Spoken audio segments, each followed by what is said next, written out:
Welcome to the Film Ticket Podcast with your host, Israni-Wenger and Daniel Roars.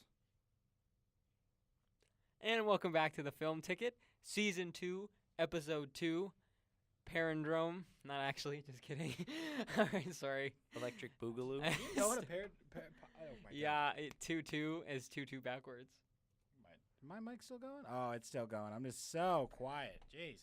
Okay, How am I anyway, doing so for the- today we're going to be talking about, we're just going to go through the three of us today, and we're going to talk about our absolute, and this is really hard to break down, and we really had to think about this, but we're going to talk about our favorite screenplay writers, or screenwriters, if you will.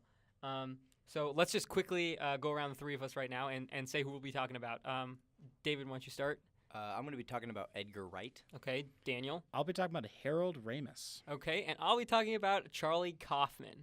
All right, so let's start with Edgar Wright. So go for it. Tell us about Edgar Wright. All right, What has he done? Edgar Wright has done a few small-length productions. You might know him from Scott Pilgrim vs. the World, the Cornetto trilogy, which is Shaun of the Dead, Hot Fuzz, and The World's End. He helped write for the animated Steven Spielberg film, The Adventures of Tintin. He most recently did Baby Driver, and he directed about half of Ant-Man before they had a bunch of reshoots because he was let go because of creative differences. All right, yeah. So Edgar Wright, he's a really talented guy. He definitely has a certain style to his movies. They're all really fast-paced, a lot of whip pans, a lot of moving parts, a lot of quick cuts. But I think, and David, say if you agree with me or disagree with me, but you probably would agree because I'm praising here. But I think Edgar Wright is probably one of the most visionary directors in working in the Hollywood today. Oh yeah, I would definitely agree. A lot of people that teach film or talk about film, they always talk about how all these old directors were visionaries and stuff. But honestly, I look at those directors and I get why people say that because they're the originals. But Edgar Wright is doing something, and he's been doing just this style to both his writing, his directing, just everything about his movie. All of his movies they're so fresh and they're so fun to watch, and they're it's so different than any other film that I get to watch, and that's why I enjoy it so much. Yeah. I think I always thought it would be cool. I don't know if you know the director Matthew Vaughn. Mm-hmm. He directed Kick-Ass. Yeah. And I can't remember what else. Oh, he did Kingsman. Yeah. I always thought it would be really cool to have Edgar Wright write a story and then have him co-direct with Matthew Vaughn. Yeah, no, they both have really similar styles, and right. I really appreciate it. But the thing I'll say with Edgar Wright, at least as far as if you look at his earlier ones, so Scott Pilgrim, Shaun of the Dead, Hot Fuzz, yeah, there's all the whip pans, but the dialogue that's written is so smart. If you look into Hot Fuzz, there will be jokes and references at the very beginning of the movie, and then they'll come around full circle at the end, and then they'll make a joke, and it makes it so funny. I've seen Hot Fuzz probably about 12 times, and every single time I've seen it, I've noticed something new. Right. That's how great this movie is. Yeah, I love Hot Fuzz. I think my favorite Edgar Wright film is probably Scott Pilgrim vs. the World. How about you? That's a really good one. I like The Adventures of Tintin the best, I should say. Okay. Yeah, and he did not direct that. He just Right, he wrote just it. wrote it, but still. Also, the writing is fantastic. Oh, I'm Writing sorry. I is thought we were talking about writing. I'm out of it right now. All right. But no, yeah, you are correct. I would say Baby Driver. Okay, yeah, just that's like one Baby we Driver's we pretty didn't great. we didn't mention that, did we? Yeah, and Baby Driver is definitely the most different film he's done, but it's still got that classic style of everything just flows so well and almost seems unreal, but also at the same time super real. And if again, that makes sense. And again, yeah, I understand. But again, Edgar Wright's so talented, but also I think he's also one of the most underrated writers and directors definitely. in I'll agree Hollywood. with that. Definitely. Yeah. And apparently he's from every interview and everything I've seen with him, everyone loves working with him. He's genuinely a good person, and you don't see that a lot. Most of the time when directors are great at directing, they're douche nozzles, like Spike Lee. I tweeted at Edgar Wright, and he liked my tweet. See? Douche nozzles. He's a I like nice that. All right, Douche so nozzles. yeah, I think we all agree around the board here. Edgar Wright is a great is a great screenplay amazing. writer and great director. I'm really excited to see what he is doing in the future. He announced he has a film that he's written called Shadows. I don't actually know that. Have you heard about that at all? I haven't heard anything yet, but I'm keeping my eye out because I'm excited whenever he releases something. I saw It is an animated feature, though. So It's that an is- animated it's, feature? It's animated. Let's see. Awesome. Looking at IMDb, trying to squeeze together any information. All I know is it's animated. I just hope that there's a Tintin 2, and I hope Edgar Wright writes it. Tintin ended, and you just wanted more. Yeah, right? Yeah, that it was was a so beautiful good. movie. Edgar Wright, great writer, great director. Let's move on here. Daniel, let's talk about Christopher Nolan. Or I'm sorry, not Christopher I'm Nolan. doing Harold That's who Lloyd originally he was Wright. Yeah, doing. I Let's was- talk about Harold Ramis. I think probably one of the biggest comic visionaries in the 80s. Oh, yeah. So Harold Ramis, sadly, we need to address, did die. He died like 8 days after my birthday, so that was sad.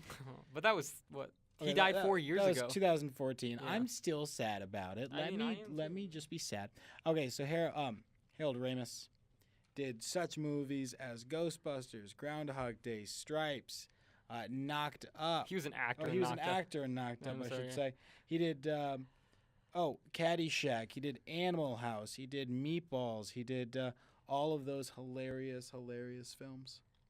And I also love Harold Ramis. I think he was great, but he had all these great classic 80s movies. Mhm. Yep. And what is your favorite Harold Ramis movie? Wow, that's like asking Right. what your favorite planet in the solar system is. Jesus. Okay, it has to be Animal House. I like Neptune. You like you like Neptune? Of all the I don't- planets in the solar system. Earth can go away. I like Neptune. I like Neptune. Anyway, sorry. No, I think Animal House is probably my favorite, but of course, like it's tied really with Caddyshack because Right. I've watched Caddyshack I think once a week for the past like 4 years. I That's- love Stripes. Stripes is so funny. It's Stripes so is hysterical. great. The main character that Bill Murray plays, the lead, his character name in it is John Winger, and that's the name of my dad. Dude, my that's dad hilarious. never fails to tell me that. It's like, okay. I love Stripe. I mean, like all those movies are iconics. I mean, they're amazing. And he worked really well with Rodney Dangerfield too, the Mhm. punchline king of the 80s and the 90s. He was so good. No They- respect at all. That was one of his lines. But let's talk about kind of a more depressing thing, especially since he passed away 4 years ago. Mhm. After the 80s ended, and this actually happened with a lot of people in the 80s, his work really this happened with John Hughes and a lot of writers. They just kind of stopped making good things. Well, I mean, is that just like okay in the '80s? Were they? This is a sign of the times. Were they on so many drugs, working that well with so many funny people that all the comedy was going to them, and then after a while the drugs really got to them, and they just kind of lost it?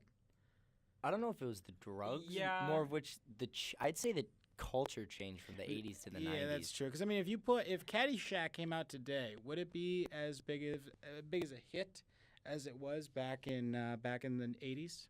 I think it'd be so different. It'd be It would not be the same thing. It wouldn't be the same Yeah. thing, right? we'd be talking about it, saying that it was just another garbage comedy movie. Mm-hmm. Honestly, Yeah, right. I sincerely believe that. I mean, Yeah. like, so I think it might have been the change of the times, but also them I would just say it's the 80s, not like they were dropping LSD every 10 seconds like they were in the Yeah. 60s. true. I mean, but And they weren't the Beatles. yeah, that's true. But I watched this video about Lampoon, the National Lampoon, where it's That's a basically John Hughes movie. that is John Hughes. It's all about just how much cocaine they were taking and how much. I mean, the Okay. drugs they were taking. That's So because Chevy Chase sucks. but Chevy otherwise- Chase. I hate Chevy Chase. I just absolutely hate him. I do. I don't like Chevy Chase. I don't either. I heard he's a douche. Yeah. I I did also hear he's probably better he's than an us. awful human Yeah. being, but yeah, true. I was more talented than us. No, I just like because they took so much of that, and then it makes me think. Okay, so we lost Chris Farley and we lost John Belushi, right, to ODs. If John Belushi were around today, like okay, with how many drugs he took to be funny, would he still be funny? I mean, isn't that like the question? If these guys are still around, that all OD, like Bill Hicks, comedian, didn't do any movies, but he OD'd. Would he still be as funny as he was back in like the 90s? Well, in you the can 80s? say that with anybody. You can say that with anybody. Right, with Kurt Cobain and Yeah, music. so, like, what isn't- would have happened with Kurt Cobain if he was still alive? So is that the overall question? Is like the question here? Like I'm kind of trying to relate the two. Right. Going like was he just on so many drugs and was just like or was when it you're- just the change of the times? was it change of the times or Right. was it the drugs? Because I mean there are those people that go Jim Carrey kind of has like had like an awakening type of a moment. Yeah, he Now had a he's- resurgence. Yeah, he did. And now he's like like when you hear him on interviews and stuff, and like he has very much a weird sense of how the world is. I mean, I like what he says, but people would say, "Oh, he took so many drugs in like the '80s and the '90s, and now is it all just like messing with his brain?" So I also hear that stuff. So it's like I get what you're saying though. I just like bringing up the topic of drugs whenever I can. Okay. I don't know. It's just No, food for thought, I guess. yeah, I think it's a little combination of both the times and the drugs because Or like maybe alcoholism. yeah, some alcoholism, Yeah. just sort of thing like whatever that. substance they abused. Because in the 80s, during that time, there was no internet, there was no, like, there wasn't anything that, like, people, there wasn't any, I guess, like, people had to develop character, if Mhm. that makes sense. Like, they didn't just have their Twitter to, like, go off of. Like, comedy movies now, it seems like, the only reason that, like, people go see them is because of, like, these specific actors. It might not even seem Mhm. like a funny, premise, but like Kevin Hart's there, Will Ferrell's there, Yeah. so we gotta go see it. Yeah. And in the 80s, it was a lot different. It was, wow, this looks absolutely ridiculous. Well, I mean, maybe at the beginning of the '80s, but once the '80s Yeah. got into full swing, Harold Ramis working with the same guys over and over again. Yeah, that Bill is Murray, that is also true. John Candy himself. Yeah, He was in all of he was them. in all Yeah. of them. Okay, but that's actually kind of funny because like comparing the generations of comedies that are coming out now and comedies in the 80s. Comedies now are just lazy. I love the comedies in the 80s because they were funny, and now it's like, well, I just watched we talked about they're coming out with the Sherlock Holmes. with with Will Will Ferrell. It looks Ferrell. so bad. It looks awful, but it's like, you know what? I'll probably rent it because it's Will Ferrell, and I kind of want to be like, all right, let's see what happens. The other thing I feel like the 80s had a lot of really good physical comedy. Mm-hmm. Slapstick. Yeah, like Yeah. really good slapstick. Nowadays, it's like all CGI effect, like Baywatch. flying through Yeah. the air. Baywatch movie, which can be funny if it's like bad enough, but sometimes they do it to where it's just good enough to where like, ooh, it just looks bad. Yeah. I feel like, but I mean, let's not cut this out by saying every comedy in the '80s was gold. No, There no, are no, no, some there are some super really bad movies. bad trash ones. comedies. There are some Comedies in the really Like, bad and there are ones. like there are some gold comedies today. Yeah. I mean, like There are so- exceptions to every rule. Like I'm sorry, Revenge of the Nerds. Like the first one's okay. I Revenge never of the saw Nerds it. 2 is It- garbage. It's garbage. I never saw Meatballs it. 2 is garbage. Okay, but Meatballs like- but- 3. But wait, is are we really garbage. talking about sequels here? Because like they made a Caddyshack 2, they made a I didn't know Caddyshack Caddyshack 3. 2 was a We thing. that's the thing. We didn't know it was a thing. So really, how good could it be? Probably pretty bad. I Can we mean, real quick address was it John Belushi's speech in Animal House? That was that the like is the funny thing I've funny- ever When he heard. screams toga. No, Yeah. no. No. Okay, Oh, not Toga. that one, okay. First he has that, but also I think He's the like, funniest. Toga! The funniest bit is either one when he first appears and he's just taking a pee, turns around and pees on the two other guys, or when he just takes the beer can and crushes it against his forehead. I like it when he's on top of that ladder and then he looks right into the camera and goes, ding, ding. Dude, I love how Animal House is just a John Belushi movie, even though John Belushi has what? Is not the main he has character. he has 14 lines. He's in like not a lot of the movie. Toga! It's just a John Belushi film.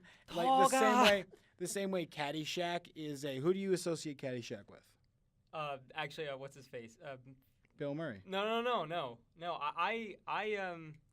I associate Caddyshack with Rodney Dangerfield Okay, that's interesting. Okay, because Rodney Dangerfield helped write that movie. I would associate with two people: Rodney Dangerfield, as you said, and okay. Bill Murray. Bill Murray. I would. Go. It's It's in the hole. Is it the whole? Is it? I would not want to associate it with Chevy Chase at all.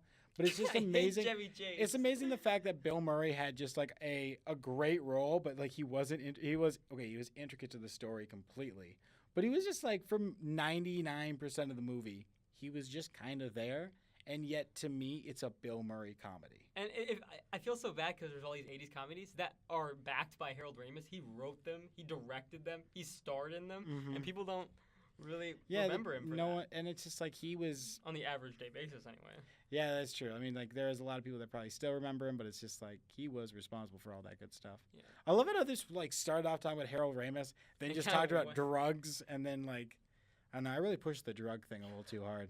Maybe. I just wanted to talk about cocaine, I guess. I don't know. Becca likes Animal House. Wait, Becca likes Animal House? Yeah, she does. We should have an Animal House watching Why party. have we not had a watch party for Animal House? I love that movie. I don't know. I'm sorry. Wow. I don't know what to tell you. I'm so sad right now. All right. Okay. Let's do that. Harold Ramis, that's what we're going to do this weekend. It's going to be awesome. What? I'm in Luther. Let's do it another weekend. Why are you in Luther? I got an ultimate frisbee tournament. At Luther. At Luther's Luther. a college. Luther's I know Luther's a Say college. It's not a city. Well, Or is it? come on, let's be honest. It's in the middle of nowhere. Okay, we're talking about It's in Luther. Decorah, bruh. We're talking about Yeah. we're talking about Right. Luther Alright, College we're in Iowa. If you're Alright. gonna back a college, please back Northern Iowa. We're a lot better than them.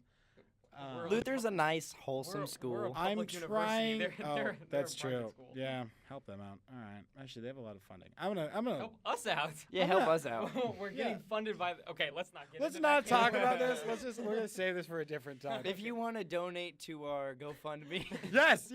No one has donated to that in a very long No, time. Wait, do we actually have one? Literally. Okay, first off, Okay. I completely spiked the mic, but yeah, no Sorry. one's downloaded. No one's not downloaded. No one's given to us. Give it- we okay, let's we not just be we desperate. want snacks. All we're gonna use the money for is Do we snacks. actually have a GoFundMe? Yeah, we literally we we have a GoFundMe page. Oh. It's awesome. Do you want to donate? Come I on, you can work here. be you can be the first person that donates. I mean, I'll donate a quarter I found in my pocket. Then if you don't want to donate, go and like our Facebook page and share it with okay, your friends. we're not done. All right, let's go to the last one. All right, what are we talking about? Okay, the last one. My favorite screenwriter, and I'm obsessed with him. I'm not with him, with his movies. No, I think you're obsessed with him. Okay, I'm obsessed with the man. I love. I granted we didn't really talk about any female screenwriters. Sorry about that. I like Greta Gerwig. I like females. All right, just making sure that we're. Here at the Film Ticket, we promote equality. We do. We promote equality. Yeah, That's even- why. even That's why there's three guys. Even though there's three guys. And I guess Becca, but she's not usually here. So. we do.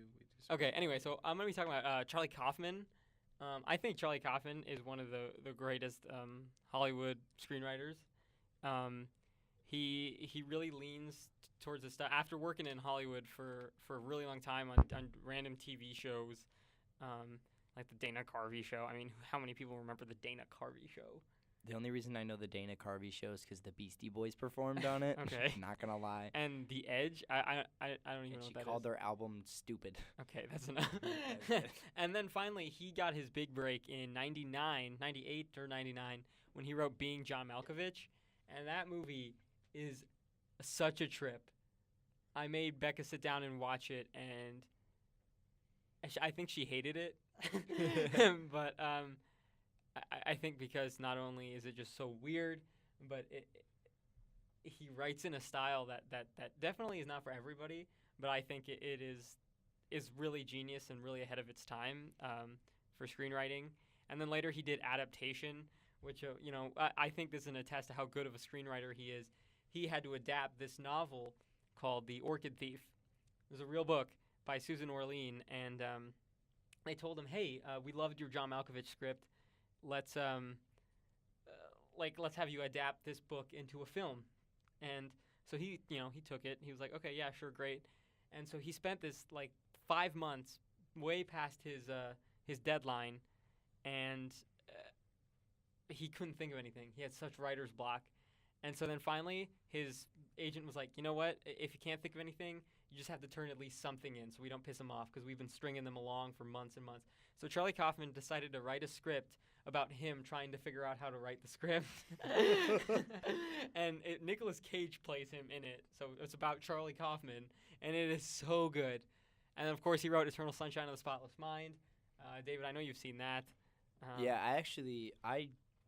I feel bad for saying this, but I don't know many Charlie Kaufman movies. That's fine. I didn't even know Eternal Sunshine of a Spotless Mind was it, but I have seen that one, and that movie is absolutely beautiful. That movie it rips your heart out. It does. Yeah, it does. It just ends with them saying okay to each other, and you don't even know I what's know. gonna happen next.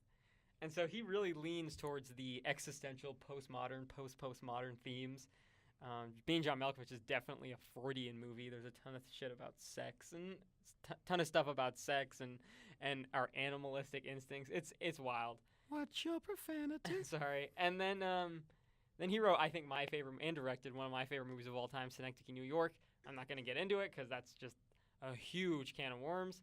And then his most recent film that was nominated for Oscars was Anomalisa. This was a stop-motion film that came out in 2015. And I think it's great. So I don't have much to bounce off of here because, you guys haven't seen very many Charlie Kaufman movies.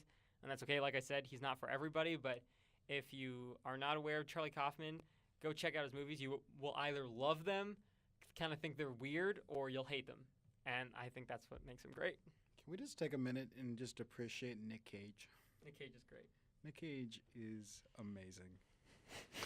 I hate Nick Cage. What? He's so great, though. Have you seen Raising Arizona? Yeah. He's so good in that. Have you guys seen the things about the Superman movie that was supposed to have Nick Cage as Superman? No way. Tim Burton, back in like the 80s, Tim Burton was was supposed to be directing a Superman movie, and Nick Cage was playing With Superman. his Batman films? Yeah. He was going to make his You own can look DC it up. universe. Nick Cage has a Superman costume. Like there's pictures of him in the I think I've costume. seen that actually, but I thought that was Photoshop. No, we're it's gonna not. we're gonna Google this so we can figure out if it's real or not. But like, I promise you, it's real. wait, like Tim It's so Burton. interesting. Tim Burton Superman or Nick Cage Superman. We really got off track, didn't We we? really got off track, but it's like, Oh, yeah, oh there my, he is. it is Yeah. a real thing. Whoa, ladies look at him. and He's so gentlemen. hot. What? What's up? Wow, he is. He was originally going to be supposed to be fighting like a giant monster. It wasn't just like a normal sized person like all the other ones was. He was supposed to like fight a giant monster or something like that. Okay, Oh my we are on the topic now, so let's talk about it. What do you guys think? What if Nick Cage actually would have been Superman? Let's Life talk as we know about it would have been changed. Dude, honestly, best Superman There movie? would have been no Brandon Ruth. There would have been no Henry Cavill. None. Dude, Henry Cavill was a great Superman. I feel bad. Why is he I leaving? feel bad, too. I Why think is he he wasn't leaving? Superman. He got let go, I think. No, I thought No, he I left. thought he quit? quit. Okay. He quit. I thought Good he then. quit. Because did Ben and now is it for sure that Ben Affleck has quit? Yeah, Uh, Ben Affleck left. Oh, he left? Ben I Affleck didn't left. think he did. He definitely left. Then who's gonna be Batman now? Someone else. Michael Keaton. Turn around, gone full circle. Ah, Michael Keaton. he did Batman. Dude, and George Birdman. Clooney coming back? Stop. Val Kilmer. Val Kilmer. Remember when he was Batman? That was Adam wild. West's awesome. corpse. Oh my! Aw, Oh, too soon. dude. Too I soon. miss him so Bring much. Too soon. Dude, what is family gonna do without him? But like, no, bring back George Clooney and Chris O'Donnell as Batman and Robin in that. I Chris feel bad O'Donnell's for in Chris O'Donnell. NCIS. Remember how his career was ruined because of Batman and Robin? Yeah, he Almost ruined. He's because he did a movie with Al Pacino. What was it again? Scent of a Woman. Yeah, and like he That did was really- before that though. I know, but he And he that did. had the greatest actor of all time, Philip Seymour Hoffman. Wow, sorry, I he's love so Philip good. Seymour I love Hoffman. Philip Seymour Hoffman, but like he started out really strong, and then he took that role, and it's just it almost ruined his career. He's Almost. on NCIS, like he's doing stuff currently, and Right. it's working out for him. But like, But George Clooney and Alicia Silverstone, they were such huge stars at the time. Especially George Clooney, he couldn't stunt his career. yeah, And Alicia knock Silverstone on wood, they were was too big literally to fail. like the teen idol in the True. 90s. Chris O'Donnell had nothing. Yeah, like he was the only one that could really tank. He by had that great scene where he was flipping around socks like they were nunchucks. Don't even. And do you remember that scene in Batman and Robin when he catches Alicia Silverstone's character Batgirl like off a cliff, and he's like, "So this is where you hang out," because she's like hanging. Yeah, off. And I'm like, that was. let's so not talk about funny. Batman and Robin. So okay, guys, we talked about screenwriters. Kind of got off topic. That's okay, but that's I think that's all we have to talk about That's today. a topic for another I think episode. I think if you guys aren't doing anything at work right now, because I assume you're listening to this while you're working, just Google Nick Cage's Superman. Like I'm still looking at these photos. This is unbelievable. And then look up Nicolas Cage loses his. his just yeah, that's Yeah, you know what I'm talking about. All right, guys. So yeah, this has been the Film Ticket. Season 2, episode 2. Yeah, like our Facebook Like, page. share, subscribe, leave a comment Yeah, down below. If anything, please share. We want to get as much. We want more viewers. We want because we wanna- more than our parents to be And, listening. We want and our if you want to voices know our to be Instagram heard. pages, check the last episode. Oh yeah, we spent like 10 minutes talking about Instagram pages, and Kazak and I are working on a film where he's editing it, and it's coming out Sucks. soon. so long editing. It's so long, but yeah, Kazak and I were in that. That was interesting. Oh no. But Oh, yeah, no. so that's coming I out did the soon. sound. Thank you, David. We'll let you guys know when that is, and then we'll keep you updated on my little TV show that'll be coming out probably mid-November. Becca on our Facebook page. She'll be posting a ton of content. Oh yeah, Ton of content. content with Spanish for content. I'm gonna start tweeting out the Contento? link to our podcast on YouTube. Okay, content. Yeah, we'll Contento. probably start an That was Insta. kinda racist, Probably start sorry. an Instagram soon. Instagram. Yo, Selfie. We'll Hashtag. some tweeters out Now there. you can see how out of touch I am. Yeah, with the kids. What do the youth say these days? Winning. Winner, winner, chicken dinner. What do they say these days? Lamau. A lumafau. Okay, we need to stop acting All right, like all right. we're so old. We're gonna be we're all 20. I'm This is 19. Like, oh, am I the oldest one here? This is Yeah, you're the odd. oldest I don't one like here. this. All right. So that's all for today, folks. So thanks for stopping by. Yeah, see you later. Alligator. Okay, bye.